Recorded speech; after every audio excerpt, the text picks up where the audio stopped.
everybody, Jeremy Blum here, back with episode 8 of my Arduino tutorial series, sponsored by Element 14. This week we're going to be talking about the SPI, or Serial Peripheral Interface Bus, also known as the SPI bus.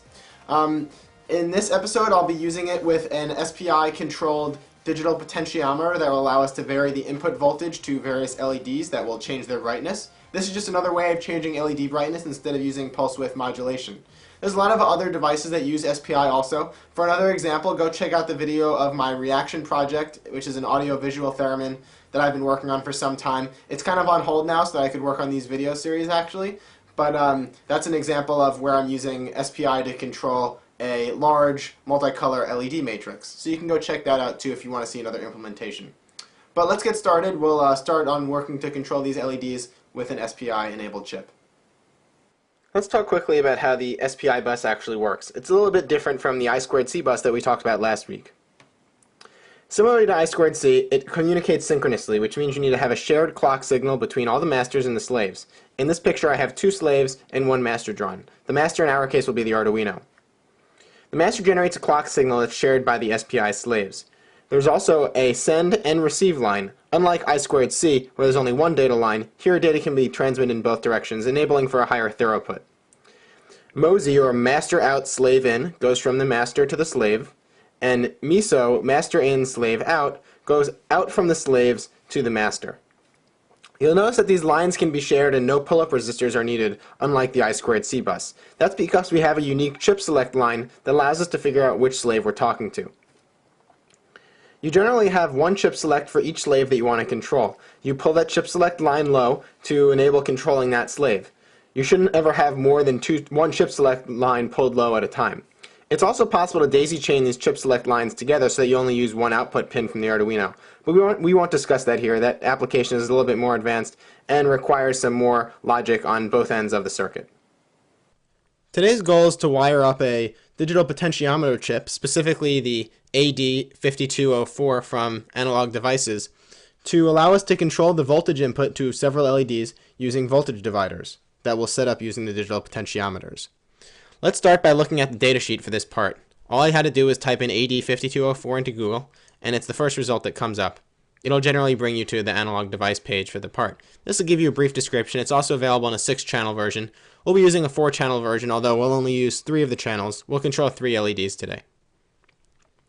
You can see another example of this in my reaction project as well. I also use a 5204 as a digital pot to control the volume of some speakers. Alright, we have the datasheet up. Let's scroll through it. We want to start by finding the pinout. This will give you some timing information. Okay, here's a pinout. That's a surface mount version. Alright, we want the dip socket version. This is ours. So let's zoom in on this, and this is what we'll be using to make our schematic. So today, because the circuit's a little bit more complex, I've already made a schematic in EagleCAD. If you're not familiar with EagleCAD, it's a free open source program for making electrical schematics. And I'll have the files for this uploaded after the video is done. Okay, so let's take a look at this chip.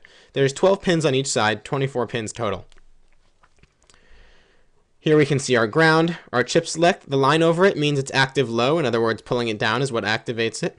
A couple of lines here that will just basically pull high to set them to their default states. You don't have to worry about them too much, but if you want descriptions are available down below. Here we can see SDI, but that stands for SPI data in, so that's the same as our master out slave in line. And this is our master in slave out line. And then here we can see the clock signal that our SPI bus will be using. And on the other side, these are all the inputs for our digital potentiometers. Let's take a look at digital potentiometer number 3. Each one has 3 pins, A, B, and W. W stands for washer. A will be getting hooked up to 5 volts, and B down to ground. The washer was basically a washer that we can digitally change. If you remember the pot I showed you back in an earlier tutorial, we can digitally change the value of that washer to set this voltage divider to whatever we want. So if we bring a line out from the washer, we can get a special input voltage into our LED that's not 5 volts, and we can control it with the microcontroller. Bringing in a voltage less than 5 volts will make the LED dimmer. Alright, so let's look at the schematic that I've made for this. Here's the schematic that I've put together for this circuit. You can see that all the pins are in the same order that they were on the data sheet I showed earlier. Note that the bubbles here indicate lines that are active low logic. The triangle indicates a clock line when drawing a schematic. You can see I have ground connected to ground. VSS is also indicating ground. PR, VDD, and shutdown all go up to VCC, also known as 5 volts, because we just want to keep those high the whole time so it doesn't shut down or anything like that. And then on the Arduino, pin 10 is generally what you use for chip select, but you can obviously use other pins if you have more than one chip select that you need to control. Pin 10 is the first default though. When you use the SPI interface in Arduino, pin 11 will always be your serial data into the slave, so master out, slave in.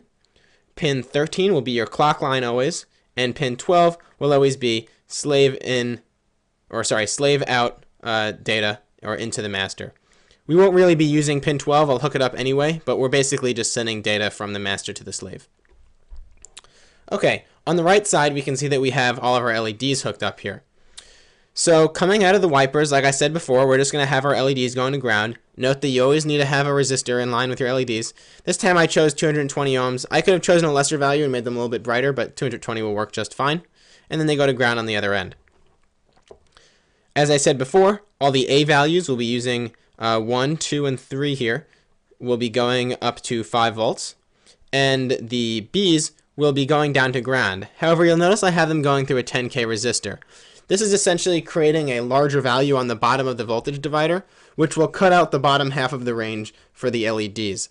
This is because LEDs have a turn-on voltage a little bit above 2 volts. So what I'm doing here, since the potentiometer goes from 0 to 10K, I'm basically cutting out the bottom half of the digital potentiometer range so that we only go from 2.5 volts up to 5 volts. Otherwise, the LEDs will be spending most of their time being off. And you can adjust this value based on your LEDs and things like that.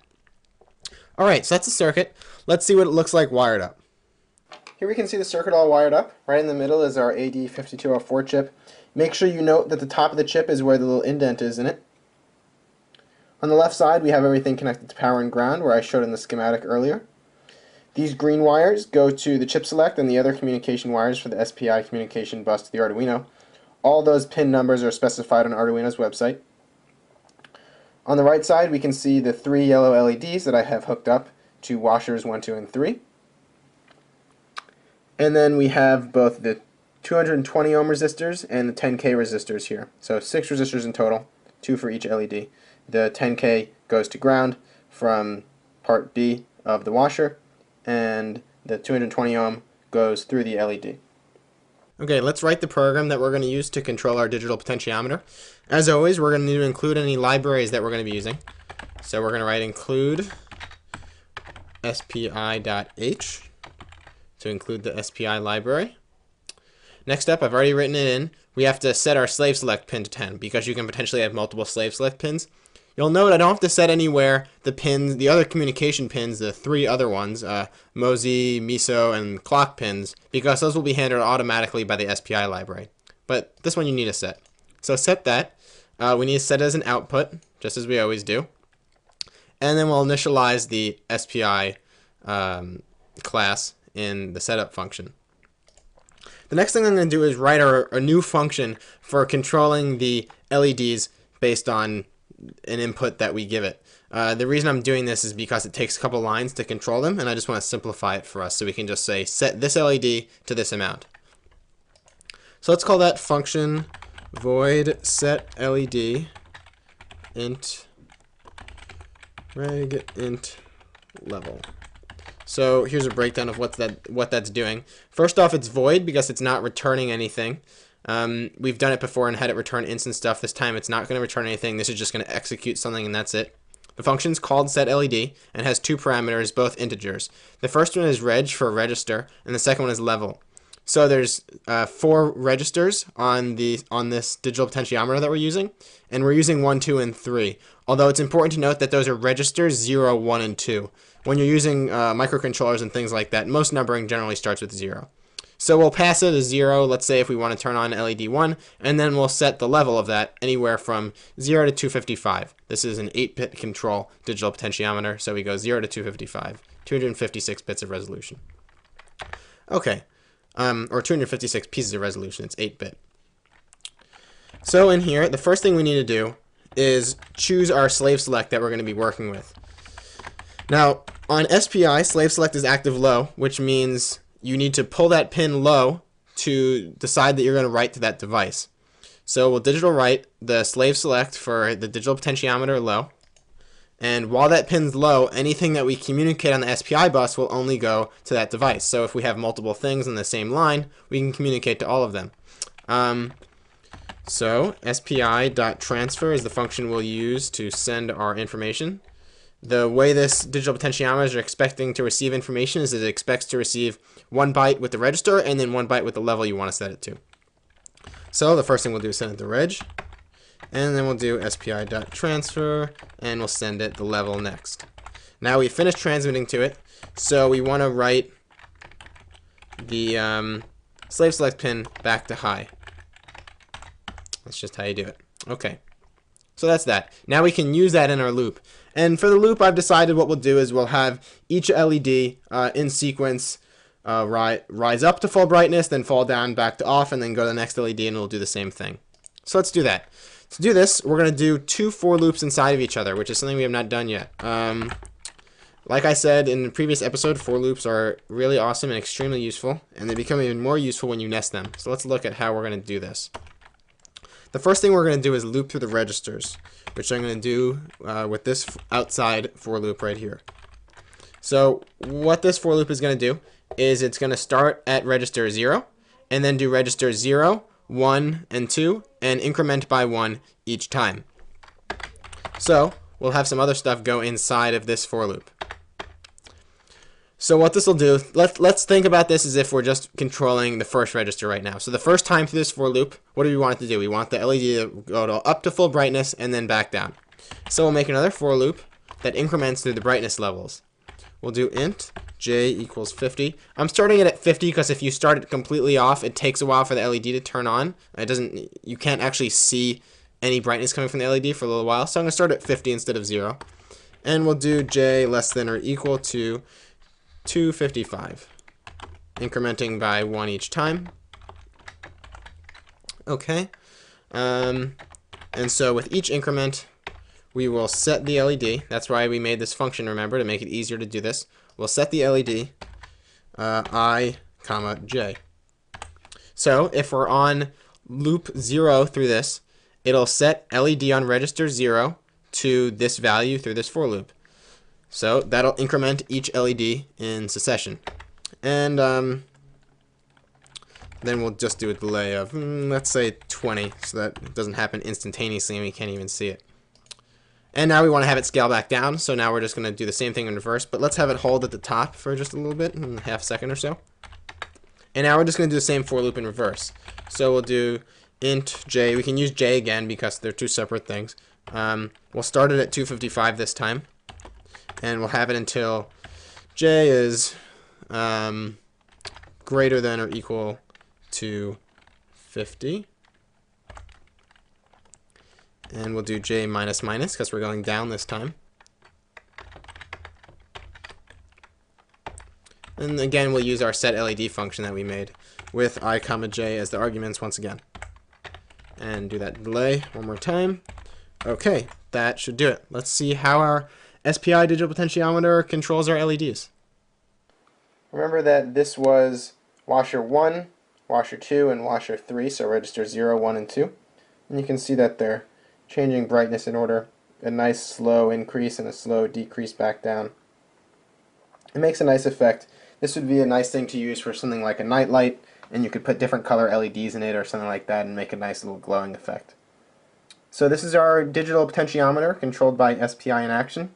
What's happening is the voltage levels are changing instead of us changing it by PWM, and that's changing the brightness of the LED.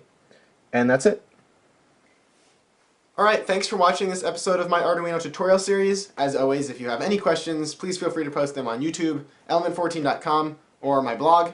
Next week we'll start working with the XBee wireless communication modules. So if you don't already have an XBee Shield and an XBee transmitter / receiver, now would be the time to go out and grab those. We'll be communicating between two Arduino Unos using those transmitters and receivers.